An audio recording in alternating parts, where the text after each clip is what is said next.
समझते हैं quantum numbers. Class 11 JEE NEET and other कोई भी competitive exam, TGT, PGT, Uttarakhand board का एलटी एग्जाम और प्रवक्ता परीक्षा के लिए बहुत ही इंपॉर्टेंट टॉपिक है क्वांटम नंबर्स। समझते हैं क्वांटम नंबर्स क्या हुआ। देखिए क्वांटम नंबर्स है introduction of an electron in an atom. किसी एटम में किसी इलेक्ट्रॉन का इंट्रोडक्शन क्या है, इलेक्ट्रॉन किस सेल में है, सेल के किस सब सेल में है, सब सेल में उसका ऑर्बिटल क्या है और उस ऑर्बिटल में उसका स्पिन क्या है, रोटेशन क्लॉकवाइज है या एंटी क्लॉकवाइज है। तो जैसे हमारा इंट्रोडक्शन होता है, हमारा कंट्री, हमारा एक ही स्टेट होगा, एक ही डिस्ट्रिक्ट होगा, उस डिस्ट्रिक्ट में जो भी ब्लॉक है और जहां पे हमारा घर है वो हमारा इंट्रोडक्शन है। तो ऐसे ही किसी भी एटम में सपोज सोडियम है, एटॉमिक नंबर होता है 11, कॉन्फ़िगरेशन हो जाएगा सेल में 281। इससे हमें पता चल रहा है कि सोडियम के 11 इलेक्ट्रॉन में से 2 इलेक्ट्रॉन फर्स्ट सेल में है, 8 इलेक्ट्रॉन सेकंड सेल में है और 1 इलेक्ट्रॉन थर्ड सेल में है। तो इलेक्ट्रॉन होते हैं सेल में, सेल के सब सेल में, सब सेल के ऑर्बिटल में और ऑर्बिटल में उनका रोटेशन होता है क्लॉकवाइज एंड एंटी क्लॉकवाइज। तो किसी भी इलेक्ट्रॉन का समझ लीजिए इंट्रोडक्शन किस सेल में है, किस सब सेल में है, किस ऑर्बिटल में है और उस ऑर्बिटल में उसका स्पिन कैसा है। लेकिन एग्जाम में जब क्वेश्चन आता है कि क्वांटम नंबर का कौन सा सेट पॉसिबल है और कौन सा नहीं है, तो यहां पे स्टूडेंट्स मिस्टेक कर लेते हैं। समझते हैं इस मिस्टेक को दूर करना कैसे करना है। देखिए ये सेट है 4 नंबर का, quantum number set of 4 number n, l, m and s which describe position and energy level of an electron in an atom। तो फर्स्ट जो क्वांटम नंबर है ये है n और n है प्रिंसिपल क्वांटम नंबर और इससे हमें पता चलता है कि इलेक्ट्रॉन किस सेल में है। और दूसरा न्यूक्लियस है, न्यूक्लियस में है प्रोटॉन एंड न्यूट्रॉन।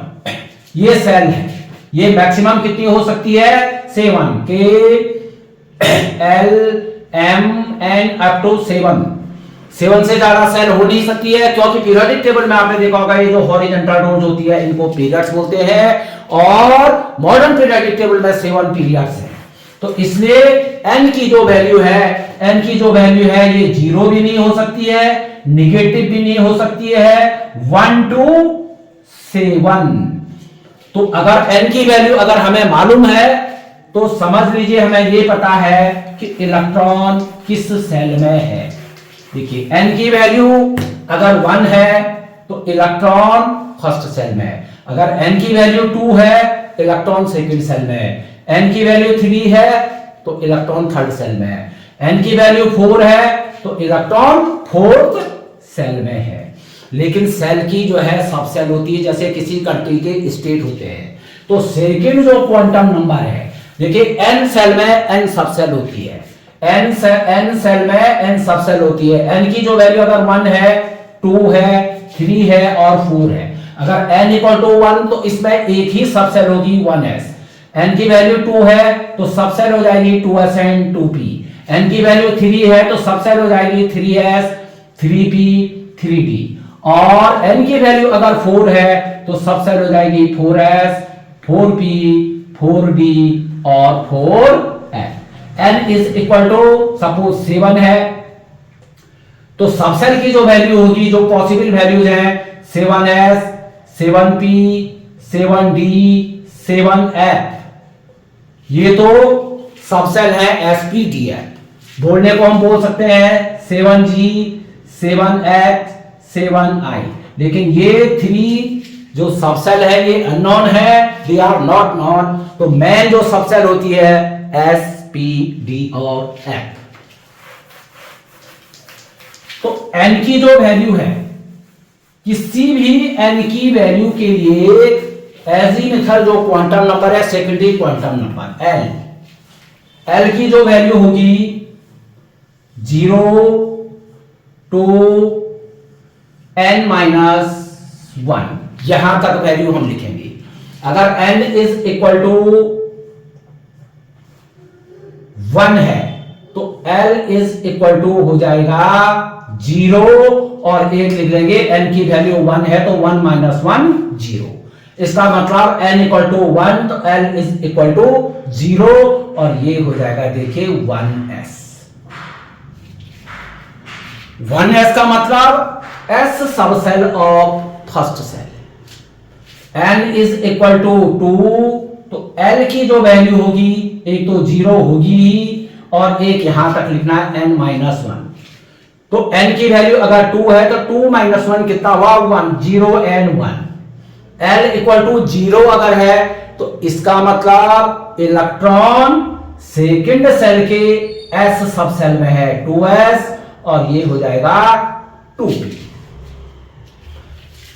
n की वैल्यू अगर 3 है तो l की जो पॉसिबल वैल्यूज होगी, ये ऐसे जैसे हमारा कंट्री इंडिया है तो जो स्टेट है ये पॉसिबल है, उन्हीं में से एक स्टेट हमारा है। तो l की जो पॉसिबल वैल्यू होगी एक तो 0 होगी ही और एक n की वैल्यू 3 है तो इस वैल्यू को अगर यहां पे 3 बोला है तो 3 माइनस 1 कितना हुआ 2, तो 2 तक लिखना है ये 1 and 2। l is equal to अगर 0 है तो ये s सब सेल है। l is equal to 1 p sub shell, l is equal to 2 d sub shell. तो ये 3s हो जाएगा s sub shell of third shell, 3p and 3d। Question भी आता है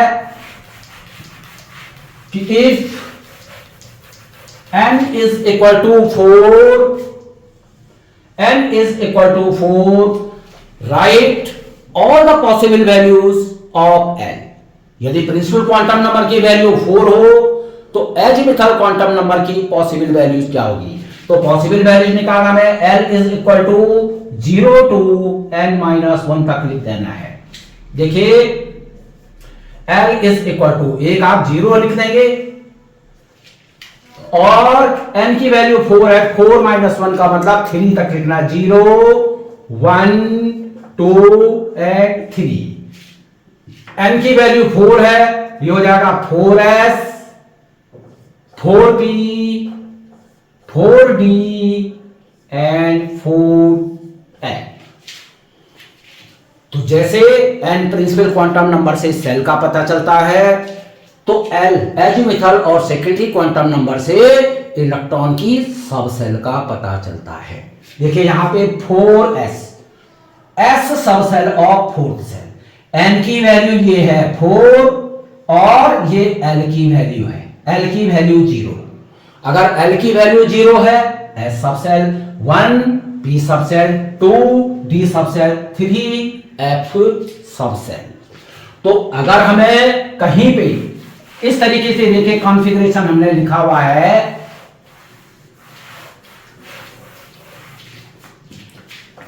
3s1, 3s में एक इलेक्ट्रॉन है तो प्रिंसिपल क्वांटम नंबर की जो वैल्यू होगी n इज इक्वल टू 3। इसका मतलब ये इलेक्ट्रॉन थर्ड सेल में है और s का मतलब l is equal to l की वैल्यू हो जाएगी 0। इलेक्ट्रॉन के सेल और सब सेल का पता तो हमें यहीं पे चल गया कि ये जो 1 इलेक्ट्रॉन है ये थर्ड सेल के s सब सेल में है, ये s है और ये सेल है और ये सब सेल है। तो ये 1 इलेक्ट्रॉन थर्ड सेल के s सब सेल में है। देखिए यहां पे l is equal to 0 1 2 and 3। अगर l की वैल्यू 0 होती है तो sub shell s, l equal to 1 p sub shell, l is equal to 2 d sub shell, l is equal to 3 F sub shell. ये ध्यान आपको रखना है। और यहां पे एक क्वेश्चन और मैं बता रहा हूं जो कि आप एग्जाम में गलत कर लेते हैं। अब यहीं पे देखिए, n shell have n sub shell, n shell have n sub shell. देखिए एन की वैल्यू है 1 2 3 4 अप टू 7। तो एल की जो वैल्यू होगी n equal to 1, first shell है तो इसमें एक ही सब सेल होगी, वो होगी 1s। एन की वैल्यू 2 है, दो 2 सब सेल होगी 2s and 2p। N equal to 3 3s 3p 3d। N is equal to 4 4s 4p 4d 4f up to 7 तक 7s 7p 7d 7f यही सब सेल होंगी। बाकी 7 सेल में तो 7 सब सेल होनी चाहिए, लेकिन जो नॉन सब सेल होती है वो s p d और f ही होती है। अब यहां पे आप देख रहे होंगे, देखिए ट्रिक है, क्वेश्चन गलत हो जाता है, समझ लीजिए। अगर ये 1s है इसका मतलब 1p कोई भी सब सेल नहीं होती है। 2s एंड 2p 2d कोई भी सब सेल नहीं होती है। 3s 3p 3d इसका मतलब 3f कोई भी सब सेल नहीं है, बोलना ही गलत है। 4s 4p 4d 4f 4g ये तो कहीं भी आपने सुना नहीं होगा, होनी चाहिए 4f सॉरी फिफ्थ सेल में 5g, यहां तक ठीक है। ये फिफ्थ में अगर n इक्वल टू 5 है तो 5s 5p 5d 5f ये तो नॉन है। 5g आपने सुना भी नहीं होगा, नॉट नॉन होना चाहिए। फिफ्थ सेल में 5 सब सेल, 6 सेल में 6 सब सेल, 7th सेल में 7 सब सेल। अब यहां पे आप n और l की वैल्यू लिखिए। देखिए इसके लिए n की वैल्यू हो जाएगी 1 और l की जो वैल्यू होगी, अभी आपको बताया था l की वैल्यू जो है 0 1 2 और 3 याद रखिए, s p d and f यहीं पे कैलकुलेट कर लीजिए। देखिए p है तो l की वैल्यू क्या हो जाएगी 1। इस सब सेल के लिए देखिए n इज इक्वल टू 2 तो l इज इक्वल टू 2। यहां पे देख लीजिए n इज इक्वल टू 3 तो l इज इक्वल टू 3। इसका मतलब ये हुआ, ये क्वेश्चन बहुत बार पूछा जाता है, क्वांटम नंबर के जिस सेट में n और l की वैल्यू सेम हो, क्वांटम नंबर का ये सेट पॉसिबल नहीं है। देखिए 1p 2d 3f ये पॉसिबल नहीं है, क्योंकि इनमें n और l प्रिंसिपल क्वांटम नंबर और सेकेंडरी क्वांटम नंबर की वैल्यू सेम नहीं हो सकती है।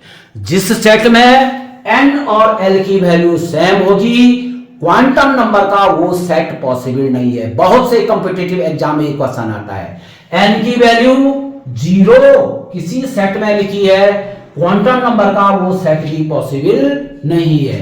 कहीं n इक्वल टू 8 है तो ऐसा कोई भी एलिमेंट अभी तक नहीं है जिसकी 8 सेल में इलेक्ट्रॉनिक कॉन्फ़िगरेशन कंप्लीट हो। चाहे आप लेंथेनॉइड और एक्टिनॉइड पे चले जाएं, क्योंकि लेंथेनॉइड भी 6th पीरियड से स्टार्ट होते हैं 14 एलिमेंट और एक्टिनॉइड्स 7th पीरियड से स्टार्ट होते हैं 14 एलिमेंट। 7th पीरियड का मतलब उन सारे एलिमेंट 32 एलिमेंट्स का इलेक्ट्रॉनिक कॉन्फ़िगरेशन 7 सेल में कंप्लीट होगा।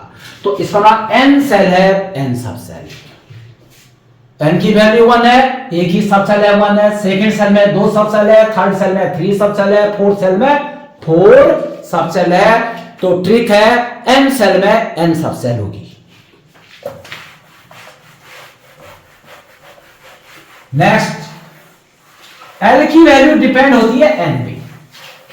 तो n की किसी भी वैल्यू के लिए l की जो पॉसिबल वैल्यूज होगी वो आपको सीधे लिखना है 0 to n-1 यहां तक लिखना है। ये याद रखना है।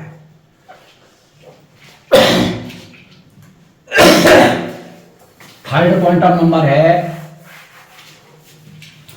मैग्नेटिक क्वांटम नंबर, रिप्रेजेंट करते हैं mc।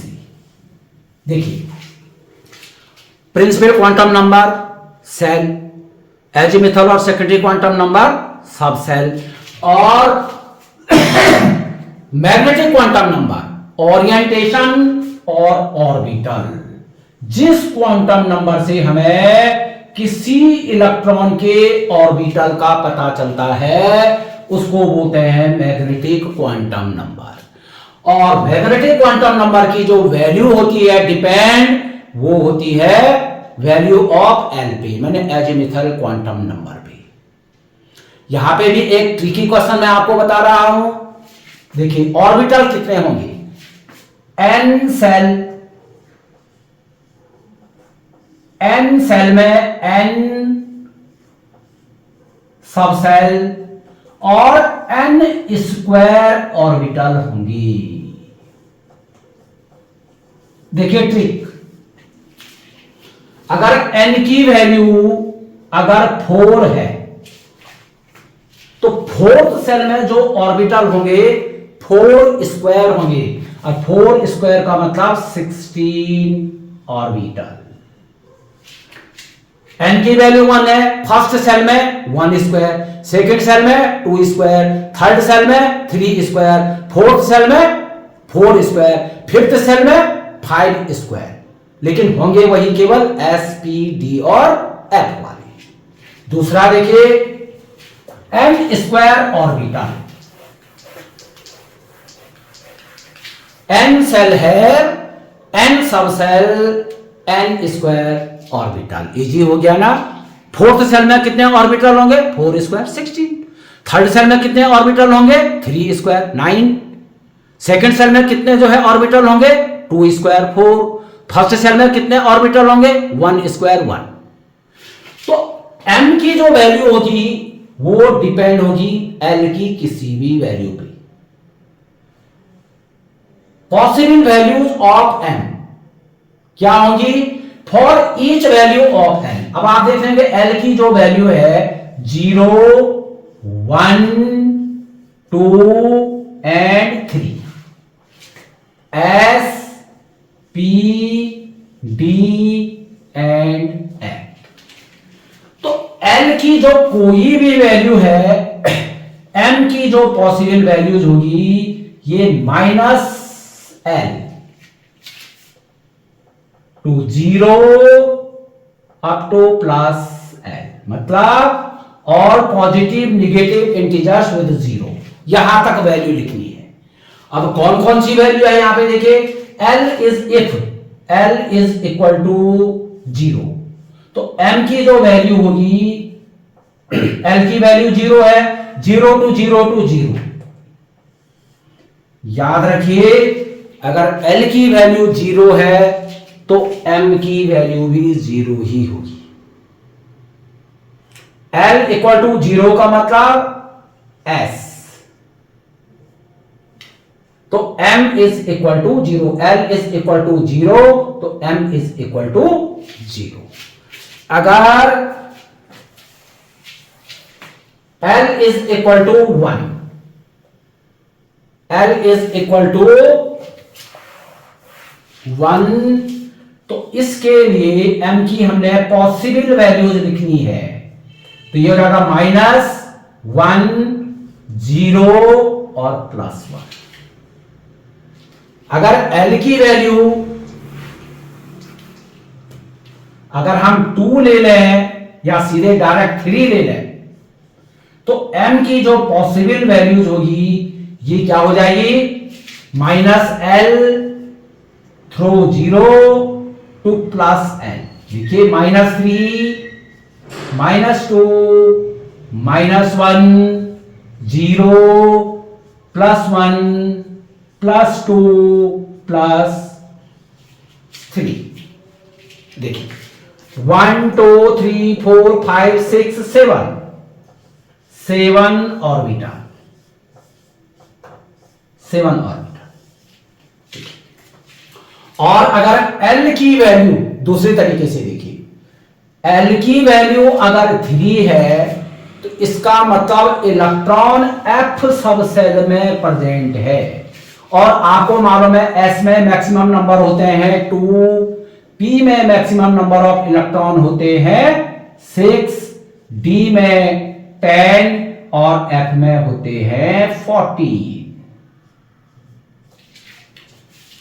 तो F में मैक्सिमम नंबर ऑफ इलेक्ट्रॉन जो होंगे वो 14 है, और 14 इलेक्ट्रॉन के लिए 7 ऑर्बिटल, इसीलिए एक ऑर्बिटल में मैक्सिमम 2 इलेक्ट्रॉन होते हैं।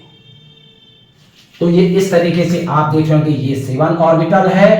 तो L की किसी भी वैल्यू के लिए M की जो पॉसिबल वैल्यूज है वो होगी -L थ्रो 0 टू +L, आपको याद रखना है। N सेल है, N सब सेल, N स्क्वायर ऑर्बिटल।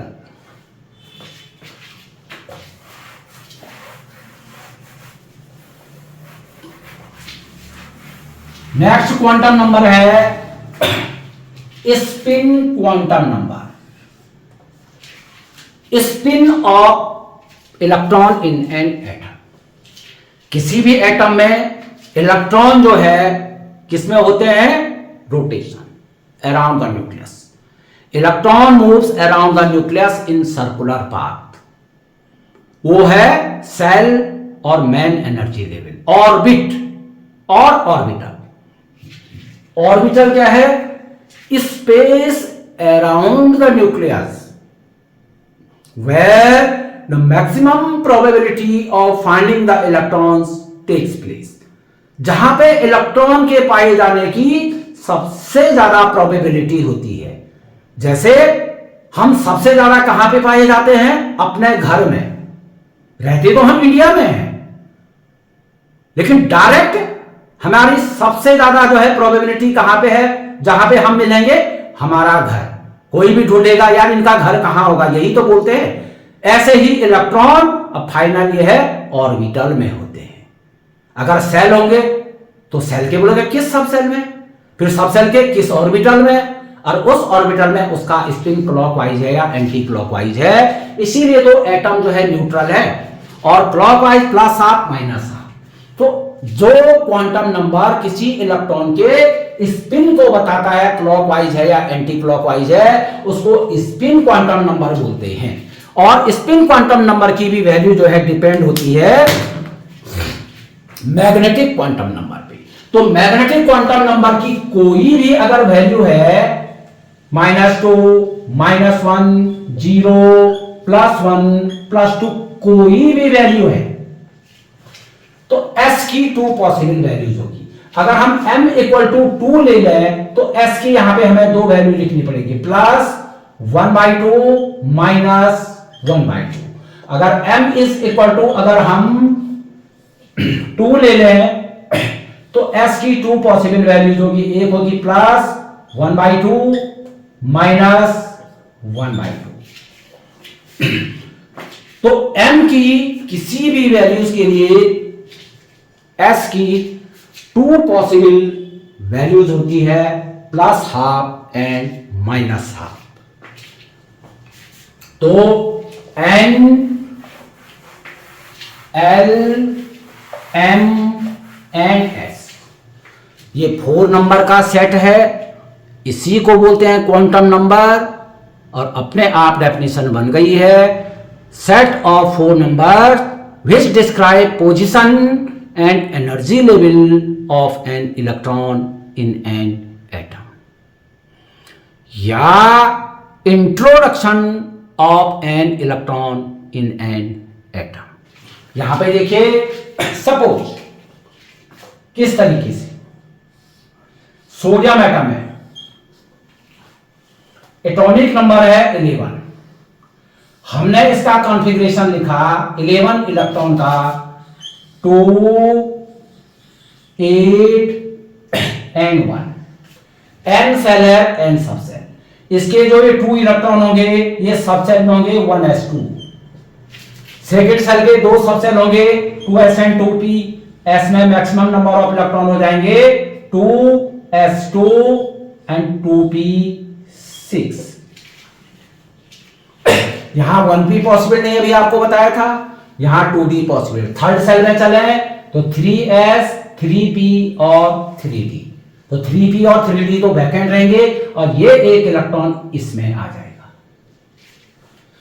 इसका कॉन्फ़िगरेशन अगर हमें ऑर्बिटल में लिखना है 1s2, देखिए एक electron upward downward, 2s2 upward downward, p के 3 डीजेनरेट ऑर्बिटल होते हैं। डीजेनरेट ऑर्बिटल का मतलब इनमें एनर्जी सेम होती है और जो इलेक्ट्रॉन की फीलिंग होगी अकॉर्डिंग टू हुन्स रूल होगी, देखिए 1 2 3 4 5 एंड 6 और ये 3s में 1 इलेक्ट्रॉन है तो 1 इलेक्ट्रॉन को हम दिखाएंगे अपवर्ड स्पिन में। तो ये आ गया सोडियम में 11 इलेक्ट्रॉन का डिस्ट्रीब्यूशन किस सेल में है, किस सब सेल में है, उसमें किस ऑर्बिटल में और उसका स्पिन क्या है। देखिए 11 इलेक्ट्रॉन। अब देखिए गिनना कैसे है। अगर मैं बोलूंगा 11th इलेक्ट्रॉन के लिए 4 क्वांटम नंबर की वैल्यू बताइए, मींस किस सेल में है, किस सब सेल में है, किस ऑर्बिटल में और उसका स्पिन है क्या। देखिए ये इलेक्ट्रॉन 1 2 3 एंड 4, देखिए ये 5 6 7 8 9 10 और ये है 11th इलेक्ट्रॉन। यहां ऐसे नहीं गिनना है कि 4 तो यहां हो गया, 5 6, ये 6 नहीं है। अकॉर्डिंग टू हुन्स रूल पहले इलेक्ट्रॉन सिंगली फिल्ड होते हैं, फिर पेयरिंग होती है। p ऑर्बिटल में 1 2 3 जब 4th इलेक्ट्रॉन इंटर होता है तब पेयरिंग होती है। s में जब सेकंड इलेक्ट्रॉन इंटर होता है तब पेयरिंग होती है। d में 1 2 3 4 5 पहले सिंगली फील्ड होंगे, 6th इलेक्ट्रॉन जब इंटर होगा तब पेयरिंग होगी। ये हुन्स रूल है। अब देखिए हमें जो क्वांटम नंबर लिखना है, हमें केवल इस 11th इलेक्ट्रॉन के लिए लिखना है। मतलब 8-10 लोग हैं, उनमें से हमें किसी एक पर्सन का इंट्रोडक्शन बताना है। देखिए यहां पे आप देखेंगे 11th जो इलेक्ट्रॉन है ये 3s1 में है। 11th इलेक्ट्रॉन जो सोडियम का है वो 3s1 में है। तो ये जो कोफिशिएंट है, न्यूमेरिकल कोफिशिएंट, ये n की वैल्यू है। n is equal to 3। इसका मतलब ये हो गया सोडियम में 11th इलेक्ट्रॉन थर्ड सेल में है और s है तो l की वैल्यू हो जाएगी 0 0 1 2 3। तो l इज इक्वल टू 0 अगर है तो m की वैल्यू भी 0 ही हो जाएगी। और इलेक्ट्रॉन अपवर्ड स्पिन में है 11th इलेक्ट्रॉन, तो अपवर्ड स्पिन के लिए लिख लेंगे +1/2। ये है इस 11th इलेक्ट्रॉन का introduction. Introduction of an electron in an atom. Total electron तो 11 है, लेकिन 11th जो इलेक्ट्रॉन है उसका इंट्रोडक्शन ये है कि किस सेल में है, किस सब सेल में है, किस ऑर्बिटल में है और उसमें उसका स्पिन क्या है। आगे देखिए, अगर मैं यहां पे सोडियम की जगह पे यहां पे कर दूं इसको मैग्नीशियम, तो एटॉमिक नंबर होता है 12 और यहां पे हो जाएगा कॉन्फ़िगरेशन 2 और यहां पे 3s2 और यहां पे यही कॉन्फ़िगरेशन रहेगा। 12th इलेक्ट्रॉन ये हो जाएगा, ये 12 इलेक्ट्रॉन है। ये अब इस 12 जो इलेक्ट्रॉन है, 12वां जो इलेक्ट्रॉन है, इसके लिए भी हमें क्वांटम नंबर लिखने देखिए 3s में ही है। ये 3s में ही है। ये देखिए 3s2, यहां पे भी n इज इक्वल टू 3 ही होगा। s सब सेल तो l is equal to 0, l is equal to 0 तो m इज इक्वल टू 0, लेकिन s इज इक्वल टू जो ये 12वां इलेक्ट्रॉन है, 12th इलेक्ट्रॉन, ये डाउनवर्ड स्पिन में है, यहां पे ये देख लीजिए, तो इसलिए इसका स्पिन यहां पे हो जाएगा -1/2। और यहां पे ये एक और रूल बन गया है, पाउली का अपवर्जन नियम, पॉलीज एक्सक्लूजन प्रिंसिपल। क्या है देखिए, प्रूफ हो रहा है यहां पे। ये 2 इलेक्ट्रॉन है, ऑर्बिटल है, ये सोडियम एटम का ये ऑर्बिटल है। कौन सा ऑर्बिटल है? 3s ऑर्बिटल है। s में मैक्सिमम कितने इलेक्ट्रॉन होते हैं? 2। एक अपवर्ड स्पिन में है, एक डाउनवर्ड स्पिन में है। देखिए 11th इलेक्ट्रॉन के लिए भी n इक्वल टू 3, यहां भी n equal to 3, 12th electron के लिए l equal to 0, l equal to 0, 11th और 12th इलेक्ट्रॉन के लिए l equal to 0, l equal to 0, m equal to 0, m equal to 0। लेकिन यहां पे आप देख रहे होंगे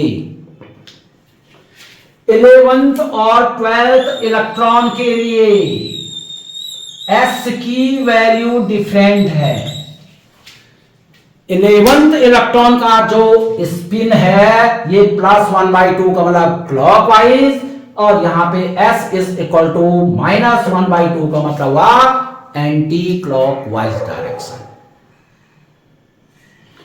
तो बन गया पॉलीज एक्सक्लूजन प्रिंसिपल। देखिए कैसे कैसे हम एक्सप्लेन करेंगे। No two electron in n orbital of an atom can have same values of 4 quantum numbers.